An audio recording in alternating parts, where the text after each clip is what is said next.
क्या हाल है चला लोग, सब कुशल मंगल। चलिए, और सब ठीक। तो ऐसे स्टूडेंट जो इस बार 10th का एग्जाम दिए हैं, रिजल्ट का वेट कर रहे हैं, लेकिन उनको लगता है कि अगर रिजल्ट हम लोग का आ जाता तो इतना में हम लोग पढ़ाई शुरू कर देते, तो वो घर बैठे ऑनलाइन पढ़ाई कर सकते हैं। ठीक है ना। हमारे आपके यूट्यूब चैनल जो है मैथ गुरु DK सिंह, उसको आप सब्सक्राइब कर लें। उसको जो भी वीडियो डाला जाएगा रेगुलरली उसको आप लोग देखेंगे, है ना। चलिए, तो हम लोग 11th का जो स्टडी करेंगे उसमें सबसे पहले हम लोग बहुत ही सिंपल सा टॉपिक उठाएंगे, ताकि आपको ये एहसास हो कि मतलब मैथमेटिक्स जो इंटरमीडिएट का है या जो भी है 11th का 12th का बहुत इजी है। ऐसा नहीं कि शुरू में भास्ट टॉपिक स्टार्ट कर देंगे तो फिर आपको लगेगा कि क्या करें, मैथ्स रखें कि ना रखें, है ना। तो आप कन्फ्यूजन में पड़ सकते हैं। तो इसके लिए हम लोग बहुत आसान तरीके से एक बहुत ही सिंपल सा चैप्टर शुरू करने जा रहे हैं, जिसका नाम है कॉम्प्लेक्स नंबर। क्या नाम है इसका? Complex number. जो कि आप अगर कैसे सीधा पढ़ रहे हैं तो ये 11वां एक्सरसाइज में मिलेगा। ठीक है ना। अलग अलग बुक में अलग अलग एक्सरसाइज में मिलेगा। ठीक है ना। आप किसी भी बुक का रेफरेंस लेंगे वो आप बनाइए। ठीक है ना। जिससे ही बनाना है बना सकते हैं। तो कॉम्प्लेक्स नंबर, सबसे पहले हम लोग जानेंगे कि हम लोग जो नंबर पढ़ते हैं, हम लोग जो नंबर पढ़ते हैं वो नंबर में हम लोगों को दो भाग में बांटा गया है। पहला है रियल नंबर, है ना, रियल नंबर, और दूसरा क्या है? कॉम्प्लेक्स नंबर, है ना। तो रियल नंबर एक बात है यहाँ पे मैं ध्यान दिलाना चाहूंगा कि नंबर का जो हमारा स्पेलिंग है उसमें NUMBER, गौर कीजिएगा, क्या है? NUMBER। यहाँ पे U और यहाँ पे E है, वोवेल लेटर्स, और कुछ भी नहीं है। लेकिन नंबर को यदि शॉर्ट में हम लिखना शुरू करते हैं तो ऐसे लिखते हैं NO उसके डॉट। ध्यान दीजिएगा क्या लिख रहे हैं, NO उसके बाद डॉट। तो ये कैसे, ये क्या ये सही है? क्या हमें NU देना चाहिए था? NU डॉट देना चाहिए, क्योंकि शुरू का दो लेटर ये NU होता है। नहीं, NU डॉट नहीं चलेगा। ठीक है ना, NO ही देना पड़ेगा। तो इसके पीछे क्या रीजन है, क्या कॉन्सेप्ट है? बहुत ही सिंपल सा, आप जानते होंगे शायद, NUMERO, न्यूमेरो।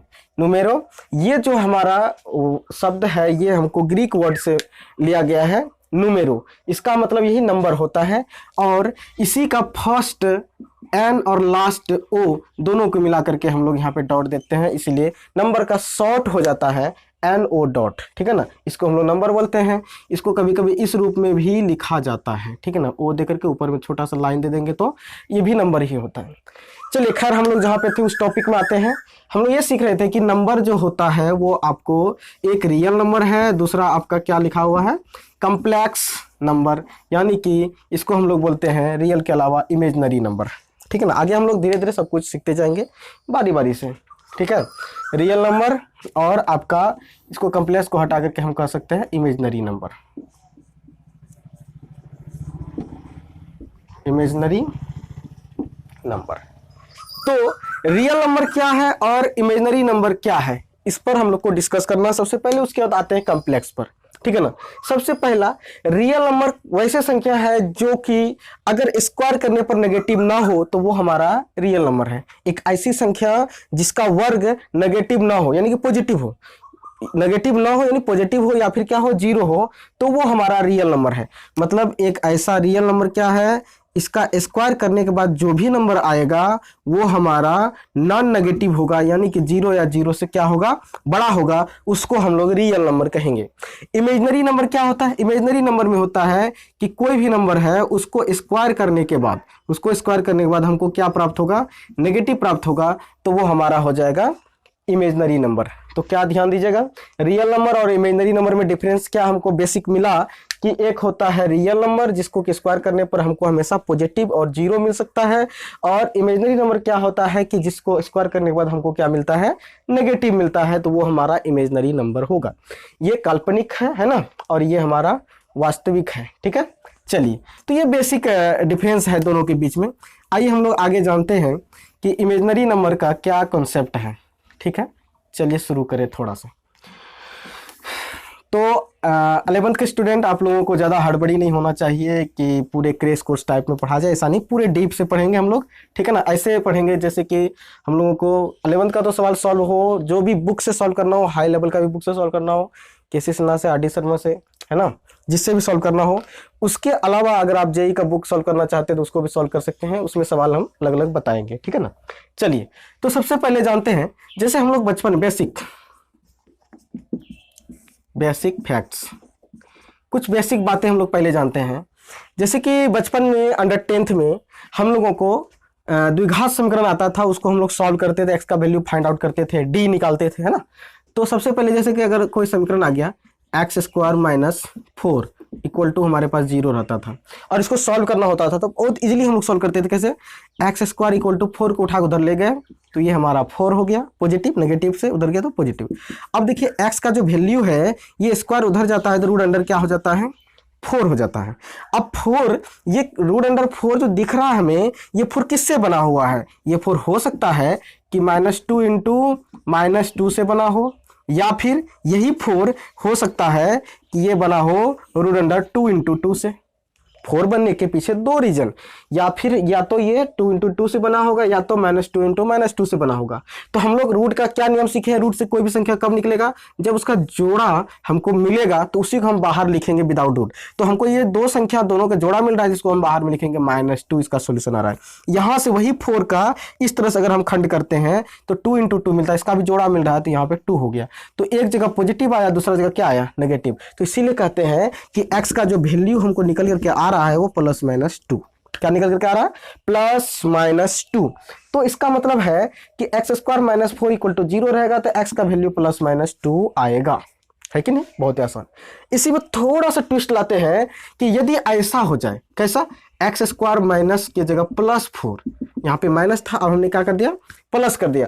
अब इसको हमें सॉल्व करना कि what is the value of x, for what value of x the equation x² + 4 can be satisfied. ये हमारा सेटिस्फाई होगा। ये सेटिस्फाई किया जा सकता है कैसे? क्या होगा x का वैल्यू? तो x² = अगर 4 को उठा के उधर ले जाएंगे तो क्या हो जाएगा? -4। अब x² = -4 होगा, x = रूट अंडर क्या हो जाएगा? -4। अब आप याद कीजिए कि x = रूट अंडर -4 आ गया तो माइनस को अगर अंदर में रहेगा तो इसका रूट निकालना संभव नहीं है। आप अगर अंडर 10th को याद करें, उसमें आप लोग जब सवाल बना रहे होते थे उसमें यदि रूट के अंदर में माइनस आ जाता था तो सर बोलते थे कि क्या लिखना है? अस्तित्व में नहीं है, अस्तित्व में नहीं है। याद आ रहा है आप लोगों को? अंडर 10th में आप ऐसा लिखते थे कि रूट के जब डी का वैल्यू निकालते थे रूट में आ जाता था और वो नेगेटिव आता था, क्या लिखते थे? अस्तित्व में नहीं है। क्या मतलब अस्तित्व नहीं है? मतलब कि ये जो हमारे रियल नंबर के पूरे रियल नंबर में हमने छान मार के देखा लेकिन रूट अंडर -4 का वैल्यू नहीं आया, इसीलिए हमने बोला कि ये अस्तित्व में नहीं है, ये हमारे मतलब क्षेत्र में नहीं है, हमारे पास इसका सोल्यूशन नहीं है। लेकिन क्या इसका सोल्यूशन है ही नहीं? नहीं, ऐसा नहीं है, इसका सोल्यूशन है। इसका जो सॉल्यूशन है हमारे यूलर साहब ने बताया था कि इसका सॉल्यूशन किस तरह से देना है, ठीक है ना। यूलर जो कि हमको सबसे पहले रूट के अंदर से माइनस को निकालने के तरीका को बताया गया था, तो उसके अनुसार इसको लिखना इस तरह से है, x = रूट अंडर 4 को आप अलग कर दें। पहले आप क्या करें? 4 को आप अलग कर दें, फिर जो बचा 4 के साथ माइनस को अलग रूट अंडर -1 डाल दें। ध्यान दीजिएगा। अब अगर इसको मल्टीप्लाई करेंगे, जैसे कि अगर इसको हम ऐसे लिखेंगे -1, तो आप इसको ऐसे लिख सकते हैं 4 × -1 को अलग रूट दे दिए, ठीक है ना। तो 4 का रूट तो हमने पहले ही डिफाइन करके रखा हुआ है। 4 का रूट क्या है? +-2। 4 का रूट अगर +-2 है तो यहाँ पे 4 को हमने +-2 लिखा, और ये जो आपका लिखा हुआ है रूट अंडर -1, इसको बोला गया कि ये हमारा जो हर किसी भी संख्या में आपका माइनस रहता और रूट करना होता तो ये माइनस ही हर बार आपको डिस्टर्ब करेगा, इसलिए -1 एक फैक्टर हम लोग अलग कर लेंगे और इसको रूट अंडर -1 लिखने के बजाय एक छोटा सा हम लोग एक स्मॉल i का इस्तेमाल करेंगे। तो इस प्रकार से हमारे पास हो जाएगा +-2i। किसके सॉल्यूशन? x² + 4 = अगर 0 होगा तो x का वैल्यू आ जाएगा +-2i। ध्यान दीजिएगा, बहुत ही आसान तरीका से, बहुत ही मतलब अच्छे से बताया गया कि x square plus 4 equal to अगर 0 रहता है तो एक्स का जो वैल्यू आएगा वो किस तरह से करके एक्स का वैल्यू प्लस माइनस 2i आएगा, इस तरह से आएगा, ठीक है ना। तो i हम किसके बदले में लिख रहे हैं, i का मतलब हो गया रूट अंडर माइनस 4। तो अब से हम लोग कम्प्लेक्स नंबर जो ही बोलेंगे, जब ही हम कम्प्लेक्स नंबर बोलेंगे या इमेजनरी नंबर का चर्चा करेंगे, ये हमारा इमेजनरी नंबर के बारे में है, ठीक है ना। तो जब भी हम इमेजनरी नंबर की चर्चा करेंगे तो आपके दिमाग फट जाना चाहिए, इमेजनरी नंबर में i होता है और हमको यहाँ पे i का इस्तेमाल करना है। ये i किसके बदले में होता है, रूट अंडर माइनस 1 के बदले में होता है। किसके बदले में, रूट अंडर माइनस 1 के बदले में होता है। तो ये जो रूट अंडर माइनस 1 हो गया i का वैल्यू, ये किसने दिया था, यूलर, ठीक है। ये हमारे मैथमेटिशियन यूलर साहब के द्वारा दिया गया है। क्या, i equal to root under minus 1 लिखा जाए। बहुत ही आसान। चलिए इसके थोड़ा सा आगे बढ़ते हैं, पहले इसको हम मिटा देते हैं। अगर आप लोग छापना चाहें तो इसको अच्छा से छाप लीजिएगा, कहीं अगर दिक्कत होगा तो पूछ लीजिएगा, ठीक है ना। चलिए इसको मिटा दें। अब आपको यदि सवाल में आ जाए तो कैसे सॉल्व करेंगे इसको देखिए। तो सॉल्व करने के लिए बहुत ही आसान तरीके से, जैसे अगर रूट अंडर आपको दे दिया गया -16, क्या दे दिया गया, रूट अंडर -16, और आपको सॉल्व करना है इसका वैल्यू। तो अभी हमने कैसे सॉल्व किया कि 16 को अलग कर लेना है, फिर रूट अंडर -1 को अलग कर लेना है। 16 का रूट तो हमको पता है +-4, और -1 के बदले क्या लिखेंगे, i। बहुत ही आसान।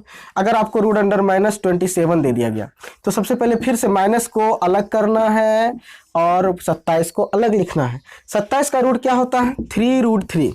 3√3। 27 को रूट करने के लिए हम लोग क्या करेंगे, सिंपली 27 को फैक्टराइज करेंगे। 3 यहाँ पे 3 9 जा 27, फिर 3 से करेंगे 3, 2 टाइम्स आ गया तो एक बार रूट निकला, ये रह गया, तो इसको लिखेंगे 3√3। ये सब चीज़ आप लोग जानते होंगे, बहुत ही बेसिक बातें हैं।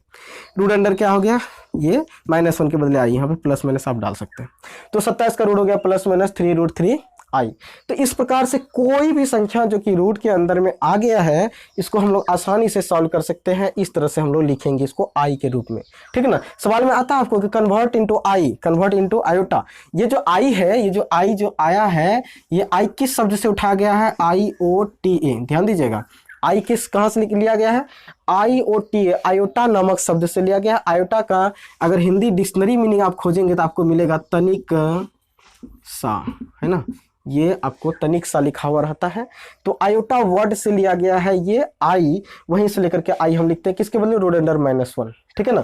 तो अगर आपको एक और सवाल लेते हैं, जैसे रूट अंडर हो जाएगा आपको मान लीजिए 64 या 81, सपोज 81 हमका, तो रूट अंडर माइनस में 81 है, तो फिर से वही हमको क्या करना है। अगर इसको शॉर्ट में करना चाहें, हम जानते हैं कि -1 को अलग करना ही है, -1 को अलग लिखना ही है, उसके बदले हम i लिखेंगे, तो क्यों ना 81 का रूट हम पहले सोचे। 81 का रूट हमारे पास कितना हो जाएगा, 81 का रूट हो जाएगा +-9, 9 9 जा 81, और उसके बाद माइनस रूट के अंदर में जो माइनस है उसके बदले में हमको क्या आता है, तो i आता है, तो i लिख देना बस, बहुत ही आसान। जैसे कि रूट अंडर -64 लिखना है, तो 64 का रूट कितना हो गया, 8, है ना, और उसके बाद माइनस के बदले में क्या लिख देना है, i। अगर रूट के बदले में माइनस आता, रूट के अंदर में माइनस आता है, तो वहाँ माइनस को i लिख दीजिएगा, और उसके बाद प्लस माइनस जो भी आपका नंबर है उसका रूट करके लिख दीजिएगा। बहुत ही आसान है। कॉम्प्लेक्स नंबर में हमने सीखा कि i किस प्रकार से हमारे बीच लॉन्च हुआ, किस प्रकार से हमारे बीच आया। अब इस i को लेकर के अब हम कॉम्प्लेक्स नंबर के बारे में डेफिनेशन और उसका कॉन्सेप्ट भी सीख सकते हैं। यहाँ तक में अगर आपको कोई दिक्कत लगेगा तो आप कमेंट बॉक्स में लिखेंगे, हम आपके हर एक कमेंट को पढ़ेंगे और एक तरफ से सॉल्व करने की कोशिश करेंगे, ठीक है ना। चलिए, अभी आप लोग घर पे बैठे होंगे लेकिन घर से बाहर निकलना नहीं है, क्योंकि कोरोना वायरस का प्रभाव ज़्यादा हो रहा है, धीरे धीरे बढ़ते जाएगा। तो हमें राष्ट्र के प्रति, देश के प्रति समर्पित रहना है, तो देशभक्त तो बनना ही होगा। और इतना सस्ता देशभक्त बनने का तरीका कि घर में बैठिए और देशभक्त बन जाइए, संभव ही नहीं है कि इसके बाद कभी मौका मिलेगा, है ना।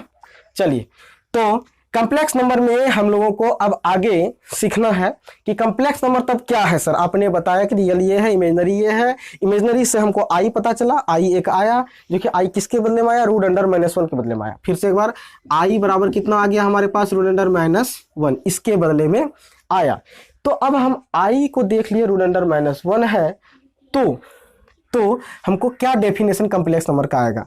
तो कॉम्प्लेक्स नंबर का सबसे पहले डेफिनेशन देखते हैं। कॉम्प्लेक्स नंबर, है ना। a number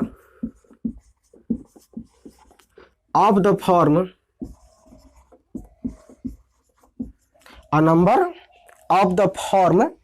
a plus i b, ध्यान दीजिएगा, a number of the form a plus i b is called complex number.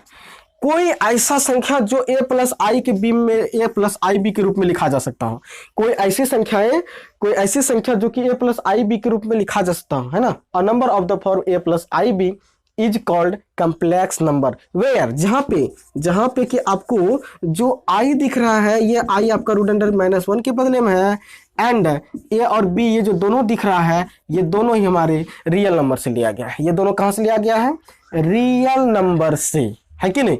तो कम्प्लेक्स नंबर जो आपके पास आया, वो कम्प्लेक्स नंबर का बहुत ही सिंपल सा डेफिनेशन है कि एक ऐसी संख्या जो a प्लस आई बी के रूप में लिखा जाता है, जिसमें कि a जो है और b ये दोनों ही रियल नंबर से लिया गया है, और i बराबर रूट अंडर -1 के बदले इमेजिनरी लिया गया है।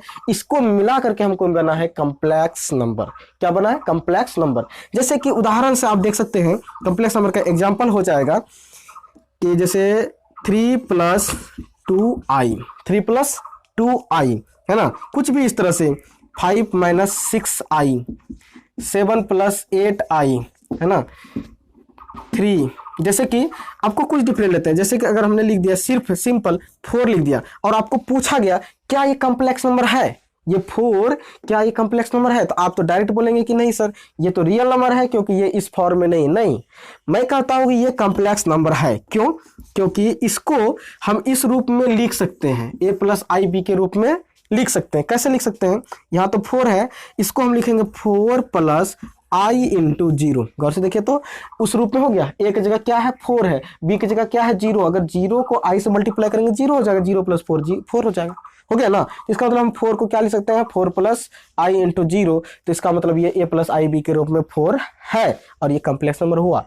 इस प्रकार से कोई भी रियल नंबर आप लिख देंगे, आपको लिखने का मन है, यहाँ पे हमने लिखा 9, क्या ये कम्प्लेक्स नंबर है? बिल्कुल है, क्योंकि हम लिख सकते हैं 9 + i × 0, ये भी हमारा कम्प्लेक्स नंबर है। अगर सिंपल यहाँ पे दे दिया जाए 7 × i, क्या ये कम्प्लेक्स नंबर है? तो अब आप कह सकते हैं हाँ सर ये भी कम्प्लेक्स नंबर है। क्यों? क्योंकि इस फॉर्म में लाने के लिए हमने देखा कि यहाँ पे आपके पास a है, तो एक जगह यहाँ तो कुछ मिल नहीं रहा है, तो यहाँ पे हो गया हमारे पास एक जगह 0। क्या हो जाएगा? 0 प्लस i वाला जो टर्म है, i वाला टर्म यहाँ पे हमको मिल रहा है 7i, तो इस प्रकार से हो गया 0 + 7i। क्या आया? 0 + 7i। ये भी हमारे इस रूप में है। कोई भी संख्या जो कि a प्लस आई बी के रूप में लिखा जा सकता है, उसको हम लोग कम्प्लेक्स नंबर कहेंगे, ठीक है ना। इसमें कोई भी संख्या हो सकता है, उसको हम लोग क्या कहेंगे?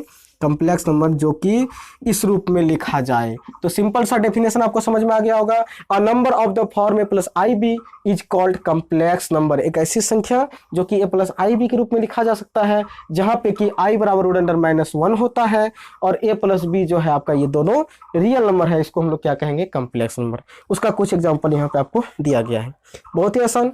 चलिए आगे हम लोग बढ़ते हैं थोड़ा सा।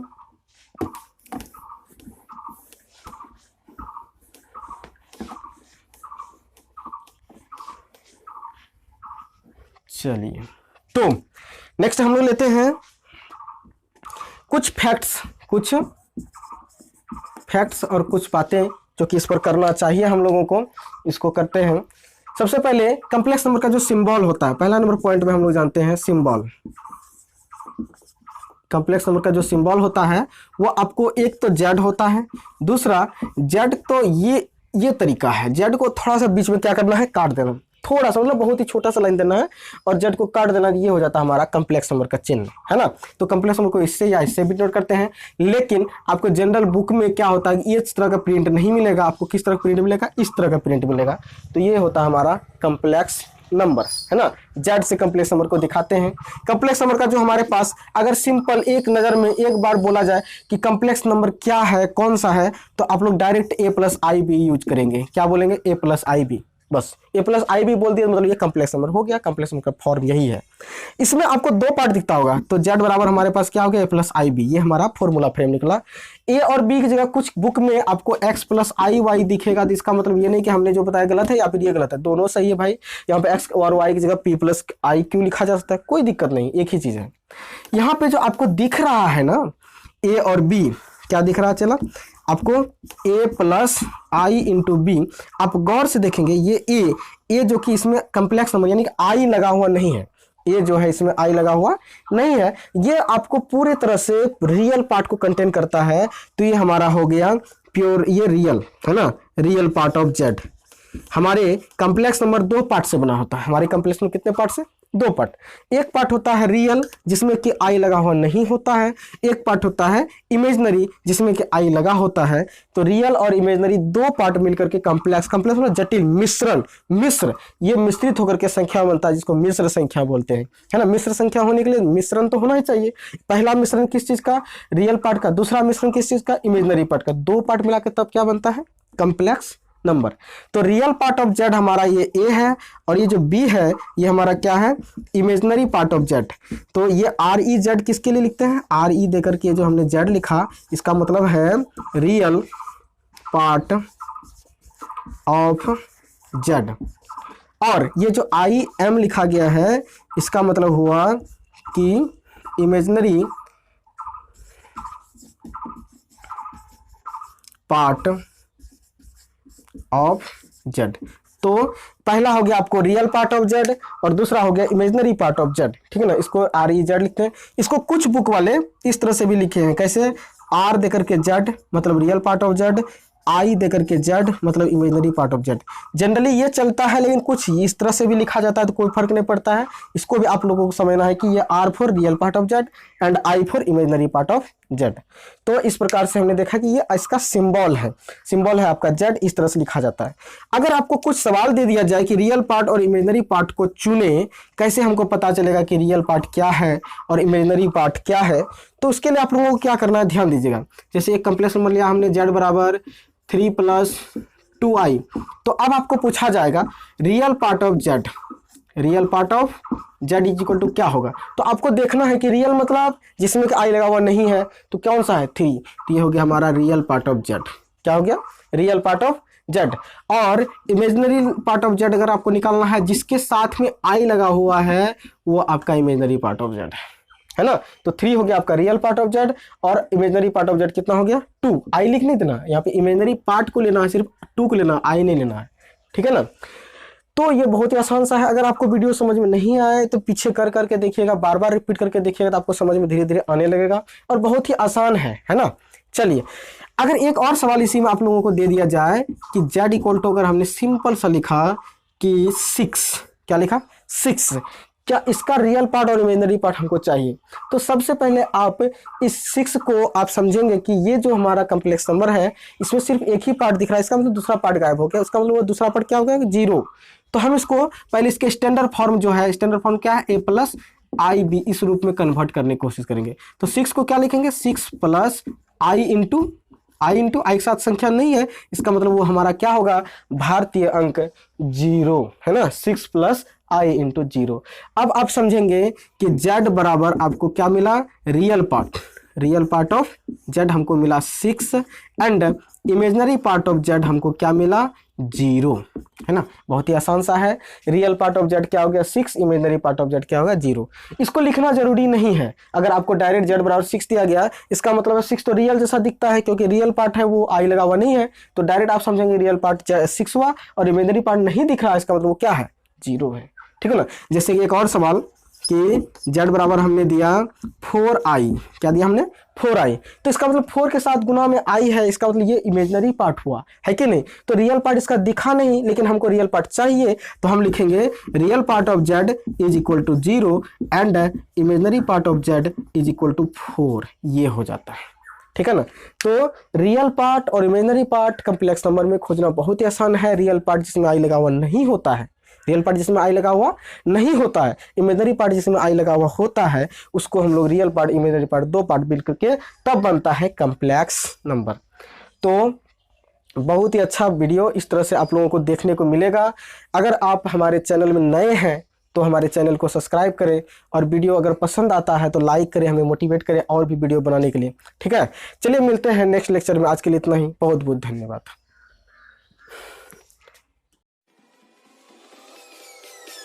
Peace.